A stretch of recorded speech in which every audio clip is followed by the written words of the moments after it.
सर्वप्रथम ही व्यक्ती कुणाच्या पण कार्यक्रमाला जायचं म्हणलं तर लोक तरसत्या त्या व्यक्तीला भेटण्यासाठी। आणि माझं एवढं भाग्य आहे, एवढा नशीबवान आहे तात्या, तुम्हाला उद्या माझ्या बर्थडेला यायला लागतंय। एवढ्या शब्दात तात्या धावत पळत माझ्यासाठी इथपर्यंत येतात। एवढं मी पुण्य कमवलंय।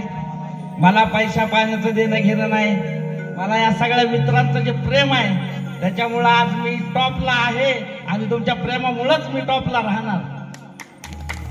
आणि त्यानंतर आपले किरण भाऊ गायकवाड, किरण भाऊ यावर या, सौरभ दादा शिरसट आणि भरत माने सर यावर या, वर या एकदा।